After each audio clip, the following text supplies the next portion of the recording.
C'est dans le fond du ravin que je mis les combattants. Atterrés, amputés, ils crient au secours, les corps tout en sang. À ses côtés, les larmes aux yeux, sa femme tente l'impossible. Ses enfants croupissent dans le désespoir d'une vie ratée. Les vaillants ne sauront jamais survivre si personne ne vient en son aide. Quel sacrifice au profit de l'ingrat, l'hécatombe du combattant.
Monsieur Kapena, bonjour.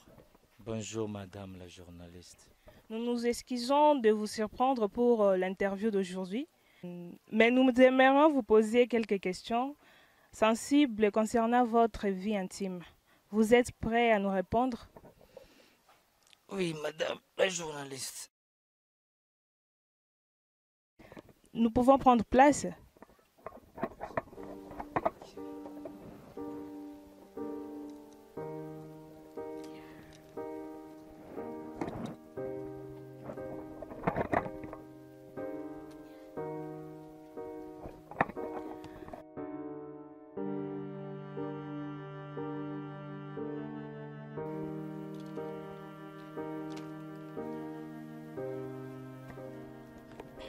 Monsieur Kapenda, comment vous allez?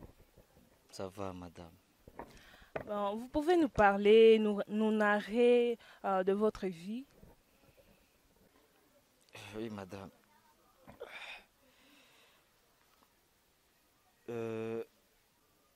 Premièrement, je suis père de 3 enfants et une femme. Depuis notre bataillon était censé d'aller combattre les ennemis.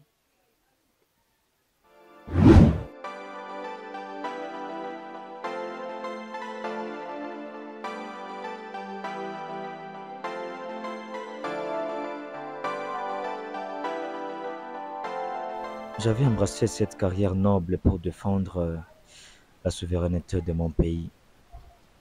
Espérant la loyauté de mes dirigeants, je me suis engagé dans toute forme de bataille pour défendre leurs intérêts jusqu'au moment où je perdis mes pieds. C'était un choc vraiment.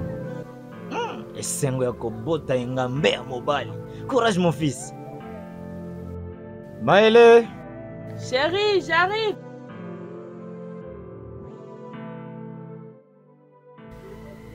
C'est l'heure. Je pense que je dois partir. On savait tous que ça devrait y arriver.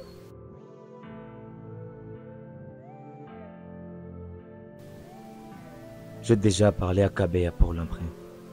Parce que très bientôt, on va te dire de libérer Tu la crois que maison. ça sera bénéfique pour les enfants de partir là-bas? Ouf. Si vous ne venez pas avec moi, vous resterez sans abri. Quand le colonel Boutoy me donnera cet argent, on saura quoi faire.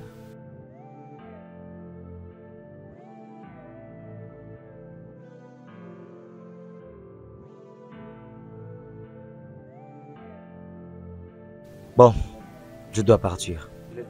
Et que le bon Dieu vous garde.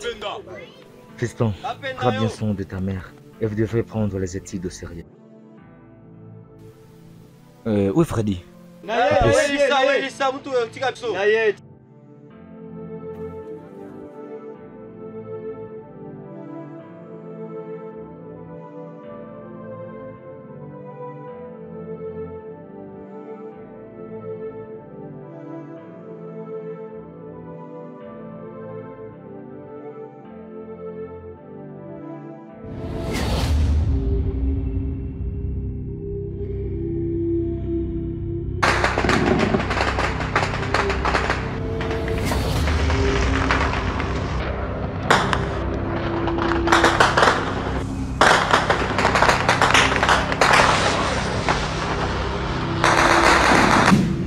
Je n'ai jamais accepté cette réalité car j'ai compris beaucoup de choses pour le maître pour qui nous travaillons. Je suppliais mon compagnon de m'achever lors de mon accident au front, mais il m'a gardé en vie. Il m'a permis de voir encore ma famille, mais je regrette d'assister à cette triste période qu'il traverse grâce à son disant noble décision. Jusqu'à nos dirigeants verront nos larmes, jusqu'à nos dirigeants sauront que nous sommes leur fierté.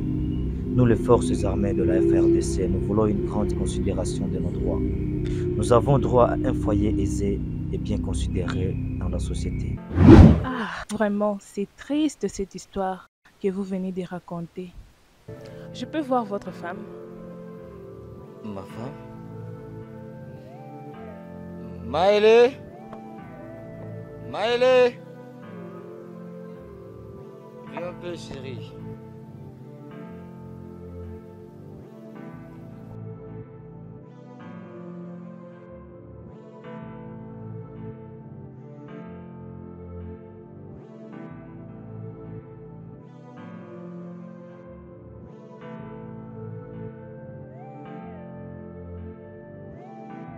Bonjour madame. Je suis désolée pour l'histoire ou la situation que vous êtes en train de vivre, mais on aimerait bien savoir plus ou à profondeur de votre histoire. Est-ce que vous êtes prête pour nous partager votre histoire? Oui, madame la journaliste. On peut se déplacer un peu pour parler? Oui. Christian, allons-y.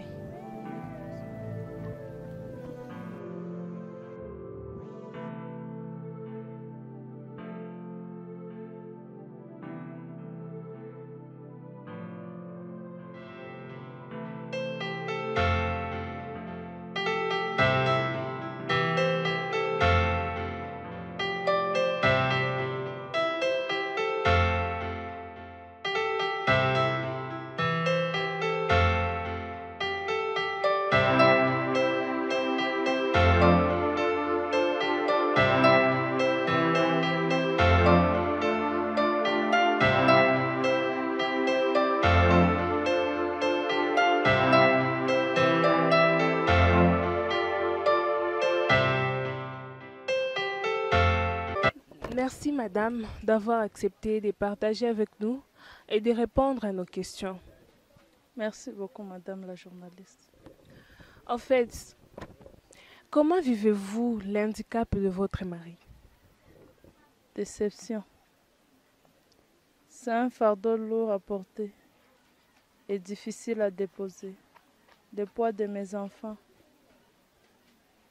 les soins de mon mari et ses problèmes financiers.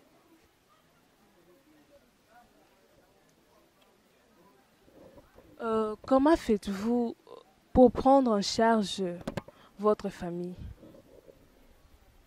Au début, j'avais pour l'habitude d'aller échanger les idées avec mon amie Lily.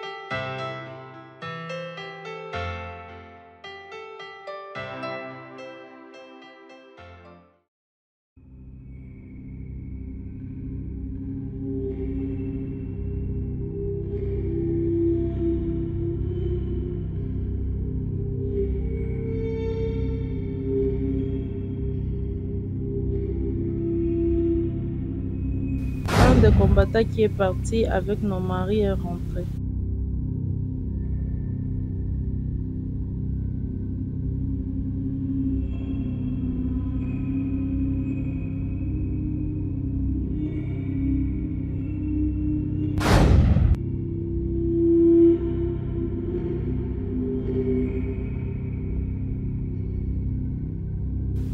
Blessé, infirme et porta la mauvaise nouvelle selon laquelle nos maris sont décédés au combat.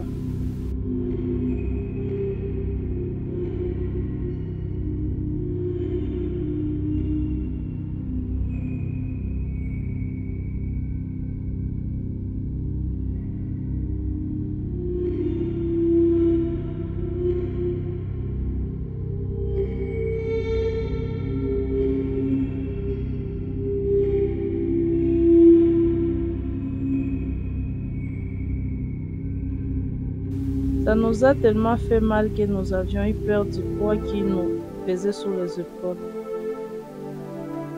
Lily m'a consolé des sommiers et m'a appris à effectuer les travaux pour la survie de nos familles.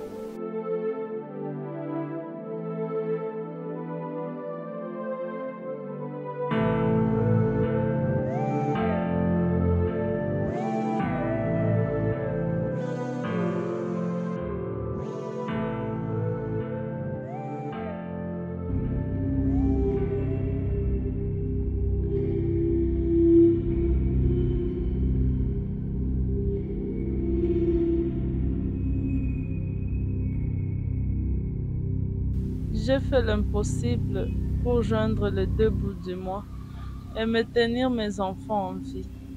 J'ai sacrifié tout ce que j'avais de cher. Mais c'est notre état. Oui, ma chérie, je vais le vendre à M. Kennedy.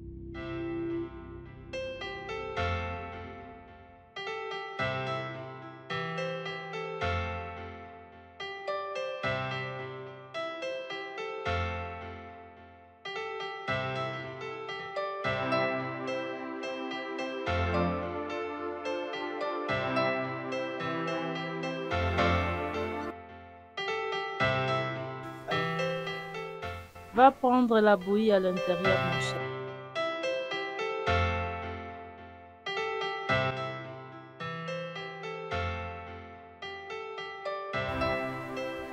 J'ai vendu mes habits, tout le meuble de la maison, même les objets sans valeur ont été vendus car j'en avais. Attends, je vais aller chercher quelque chose pour vous. Attendez-moi ici.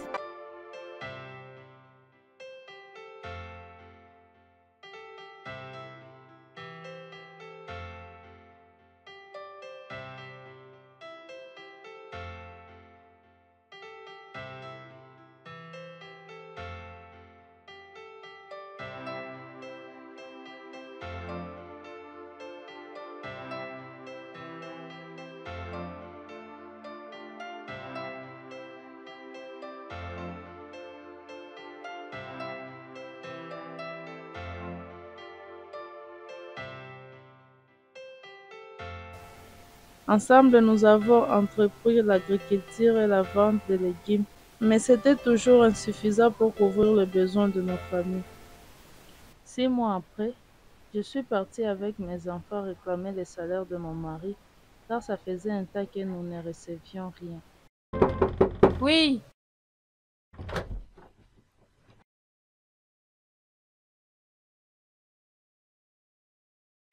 Bonjour madame. oui, bonjour, monsieur. Un moment.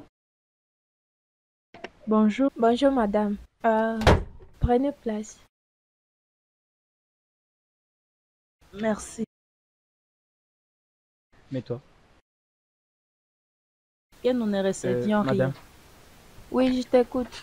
madame, nous sommes les enfants des militaires et ça fait 6 mois que notre père est mort au combat et on n'a rien eu par rapport à son salaire. C'est pour cela que nous sommes venus auprès de vous pour voir si vous pouviez faire quelque chose pour nous. Et son nom, c'est qui? C'est messieurs les premiers sergents Kapenda Kazadi. Premier, sergent Kapenda Kazadi. Kapenda Kazadi.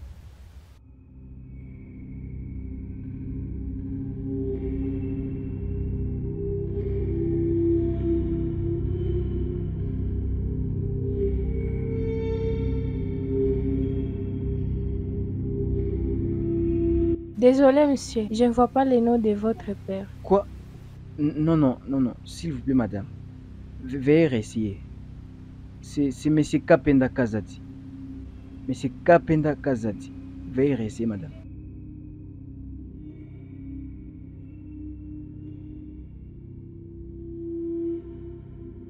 Allô? Oui, madame la secrétaire. À quoi je peux vous être utile? Vous pouvez avoir le nom de monsieur Kapenda sur votre listing? Monsieur Kapenda, je crois qu'il est novice. Son nom ne figure pas à la liste. Sa famille peut se renseigner à la région. J'ai fait de mon mieux. La réponse finale, Madame, c'est à la écoute, région. à la région, c'est un peu compliqué. Là, on ne regarde Madame, même pas. S'il vous plaît, vérifiez madame. encore, s'il vous plaît, j'ai des enfants. Désolée, madame, j'ai déjà fait Aidez-moi, mon madame, travail. vous Et êtes je ne suis aussi pas la cause de grave. la mort de ton mari. Non. Que Dieu te pardonne, madame. La militaire, c'est un problème. C'est pas bien ça. Que Dieu te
Vous n'avez plus d'unité.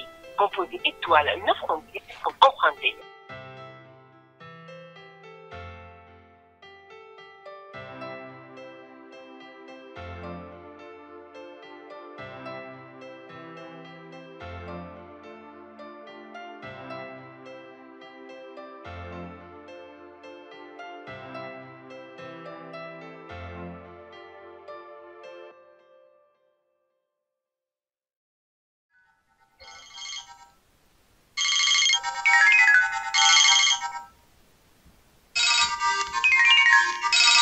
Maëlle. Allô?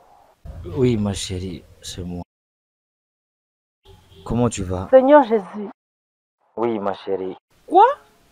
Oui, ma femme. Remercions l'Éternel. Kapenda, c'est toi? Oui, c'est moi. Je suis dans un hôpital.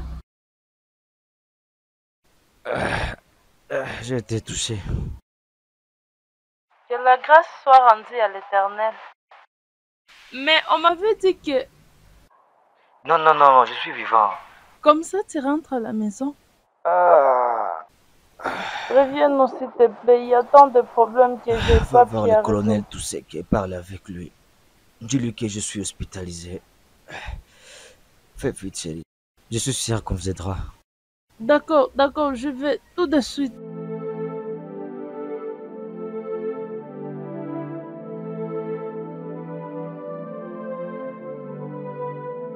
Et suivant l'éducation de vos enfants, comment vous faites? L'éducation est difficile. J'ai opté de scolariser mon premier fils. Par faute de moyens, je n'ai pas pu.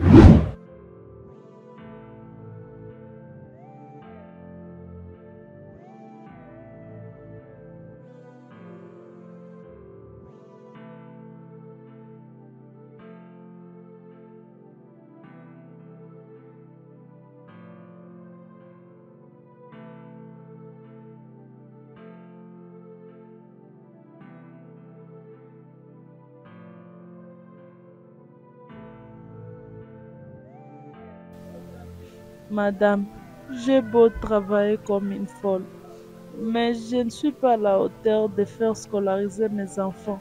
S'il vous plaît, madame. C'est toujours toi qui pleures ici chaque fois. On a marre de vous. Je savais, c'est votre habitude des femmes des militaires. S'il vous plaît, madame. Hein? Vous avez encore nos dettes de l'année passée. On ne peut pas garder vos enfants ici. Vous-même, vous connaissez les conditions de vie que nous vivons aujourd'hui. Tu peux les laisser à la maison, ce n'est pas mon problème. J'ai un problème que je ne saurais pas vous expliquer. Je vous en prie, madame, laissez mes enfants étudier. Hey, je vous en prie. Tu penses que tes larmes vont payer nos enseignants? Je vous jure, je vais me sacrifier afin que mes enfants puissent étudier. Personne ne peut vous écouter.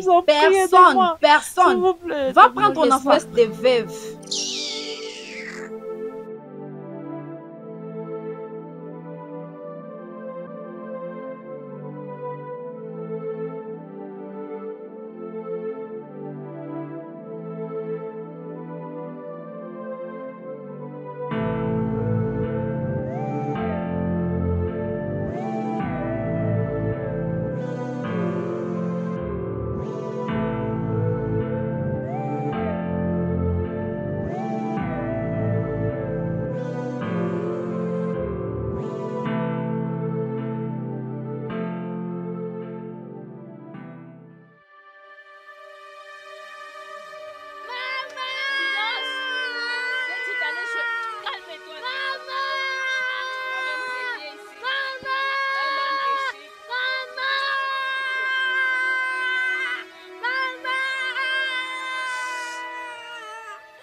La douleur de mes enfants me faisait tellement mal au point que je devais agir pour le mien.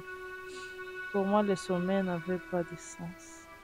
Qu'est-ce que t'as fait? Rien, maman. Freddy ne faisait que pleurer et il a tellement faim.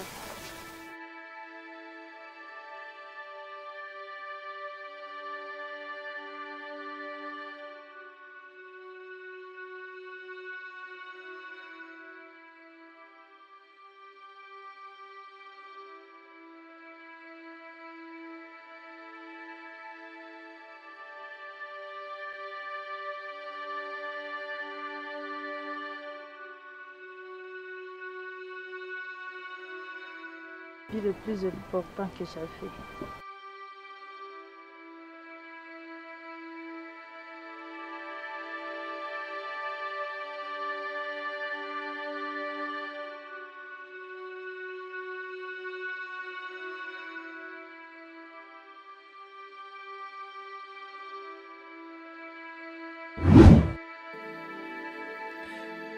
J'ai opté de scolariser mon premier fils.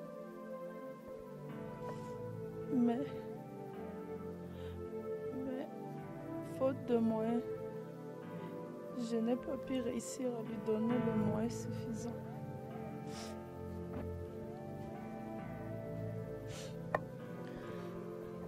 Il a arrêté les études en 7e et devenu aide-maçon dans la cité.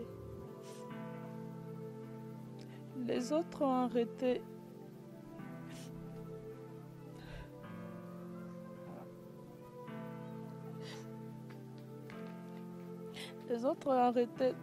à l'école primaire.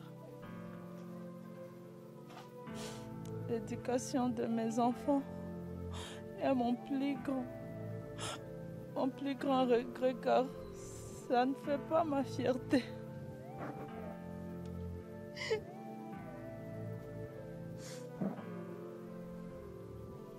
Vraiment pas. Mais la chance ne m'a pas souri.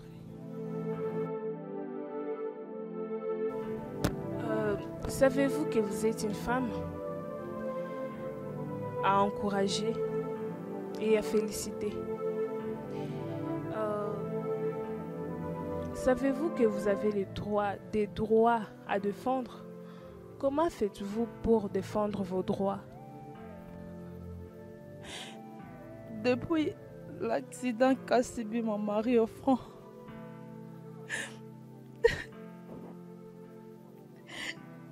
j'ai connu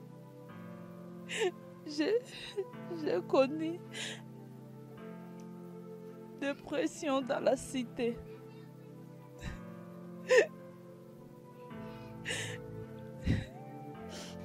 Beaucoup d'hommes m'ont harcelé sexuellement.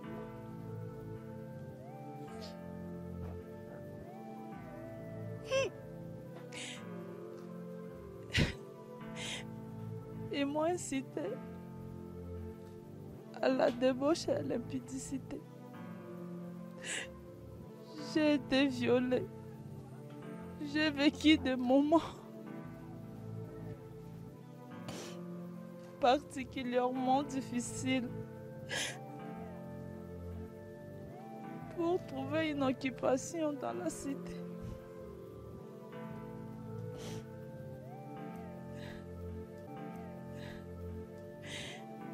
Et à prendre en charge mes enfants. Parler des droits de la femme.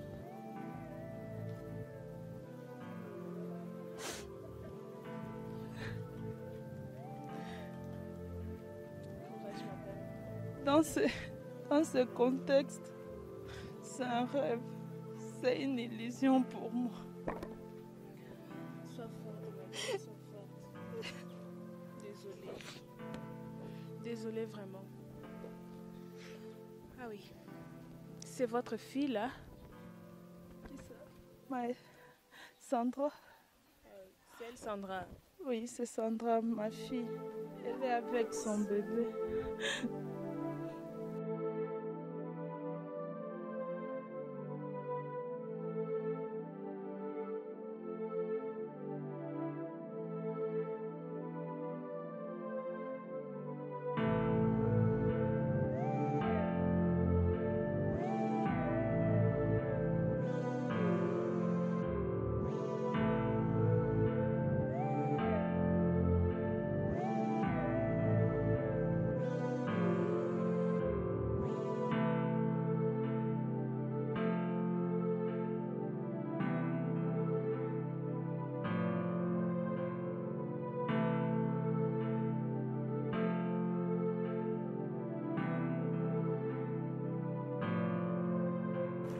Bonjour. Bonjour madame. Toi, c'est qui? Moi c'est Sandra. C'est ton enfant? Oui, c'est ma fille. Mais j'ignore le père. Ah bon? Tu as quel âge? J'ai 16 ans. Tu étudies? Non. J'ai arrêté les études en 7e année lorsque mon père a connu cet accident. Et dès lors... Madame, laissez-moi passer l'interrogation, madame.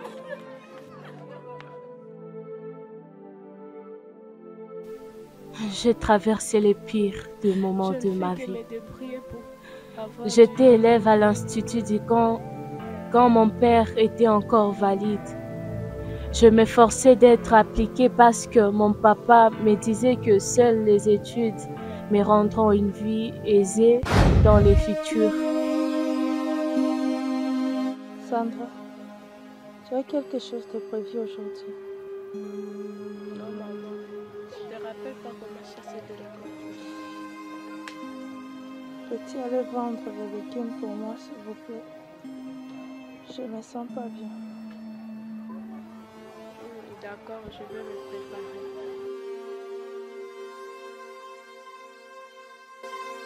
Va en paix et surtout reviens-moi.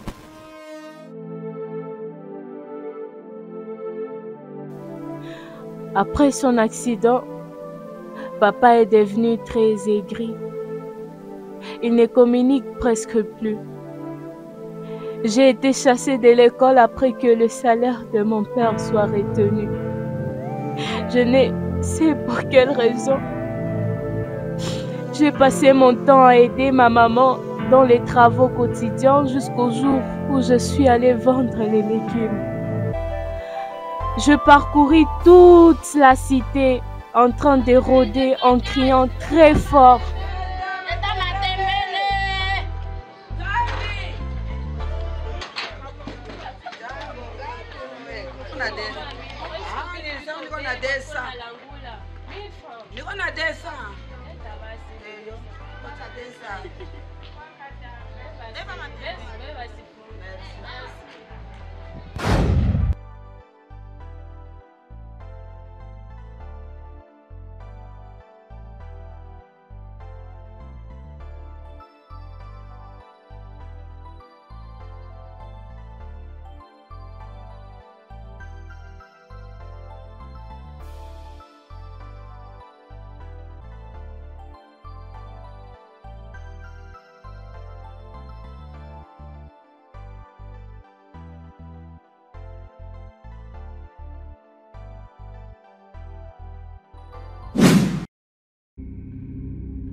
Jusqu'à ce que je tombe sur un garçon nommé Patrick.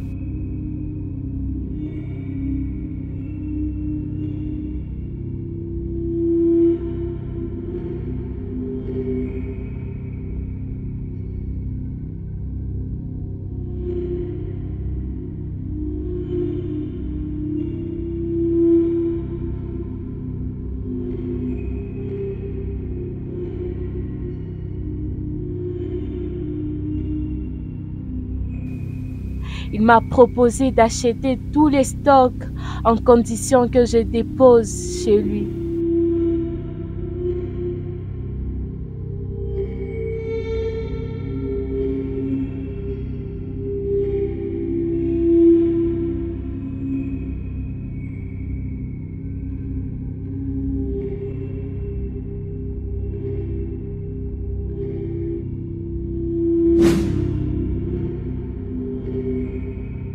Ils étaient à deux. Ils m'ont enfermé dans leur maison.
Ils m'ont violée et m'ont déviergée.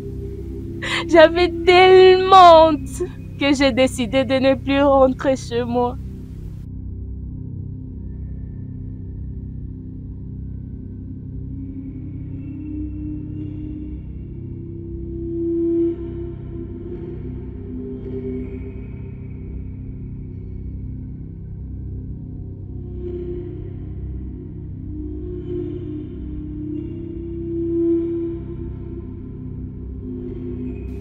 Je me suis alors attachée à Patrick, qui m'a appris à fumer et à consommer l'alcool.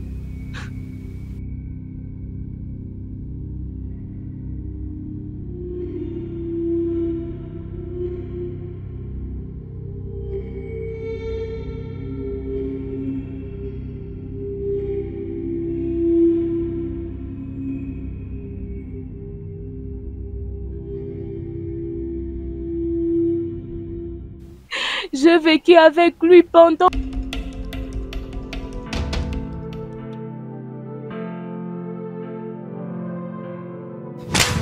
Puis il m'a chassée de chez lui quand il a vu que j'étais enceinte.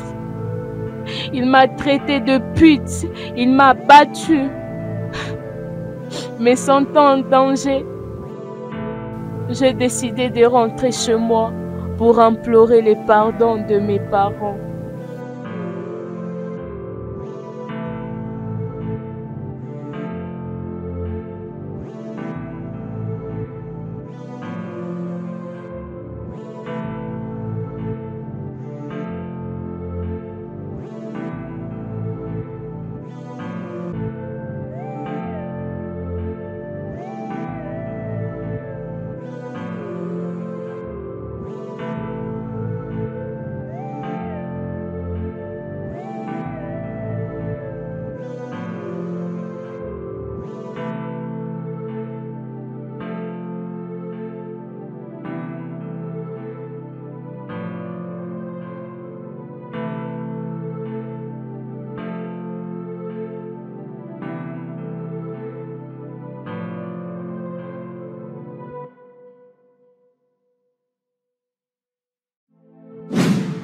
Quels sont tes rêves les plus profonds?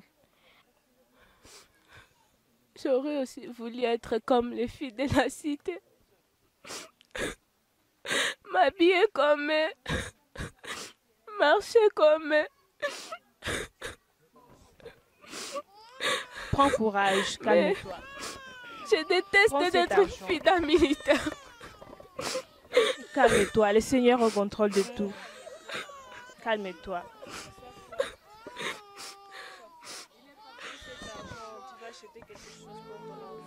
Merci beaucoup, madame. Merci beaucoup. Merci beaucoup, madame. Le Seigneur est au contrôle de tout.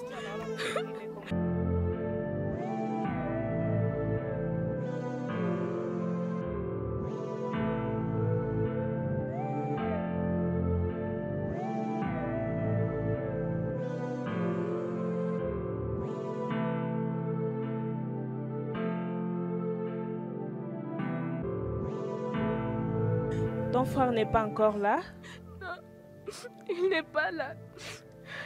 Il est parti chercher de quoi vivre pour la famille.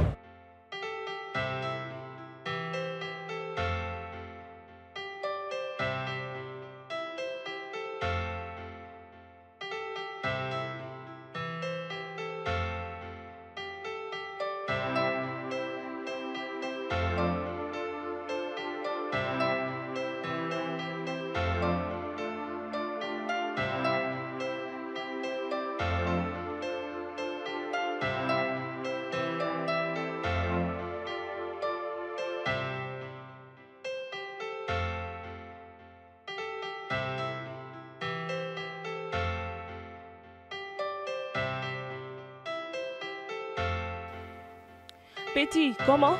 Rien. Comment tu t'appelles? Moi, c'est Freddy. Et toi, c'est qui? Jacques.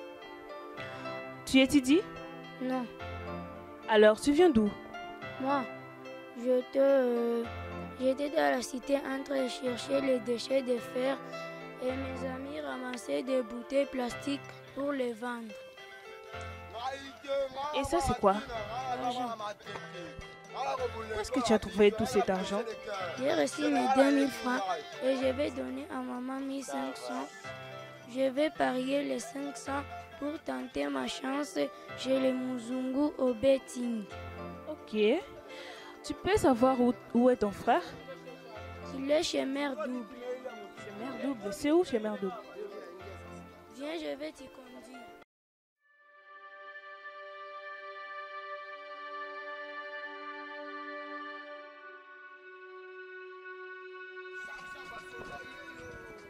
Bonjour, bonjour. Oui, bonjour. Jacques, salut.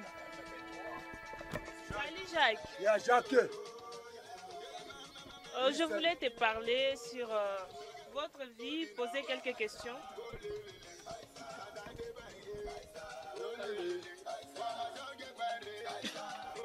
Salut Jacques.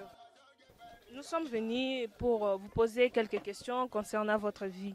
Vous pouvez nous répondre? C'est pas aujourd'hui que j'ai commencé à faire de l'interview, madame. Et vous voulez savoir nos vies? Hein?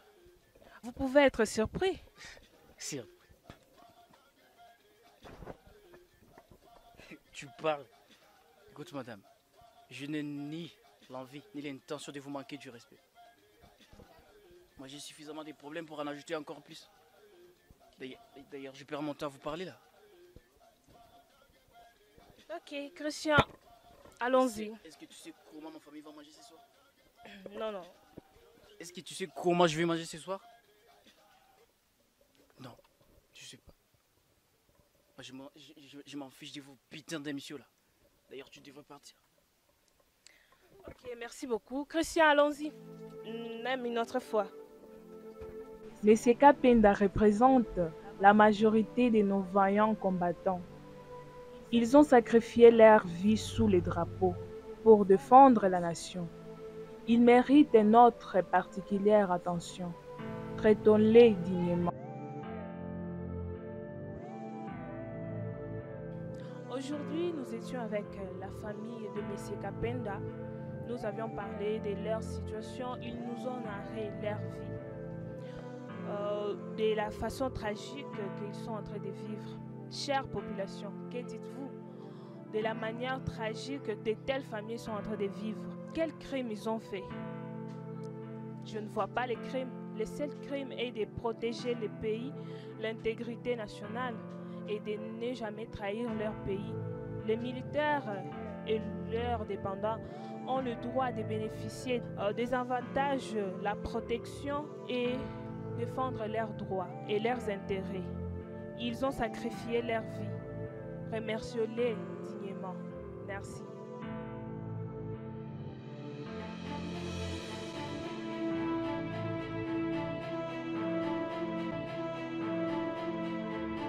Le larme de dépendants de militaires coule comme des torrents de sang qui s'épanchent sur les flancs de combattants agonisants, étouffés, muselés par son serment de servir la nation. Sa loyauté vaut un prix que jamais il ne saura recouvrer. L'ingratitude de la société, le manque de considération auquel il fait face, une torture organisée par son propre maître, transformé en bourreau.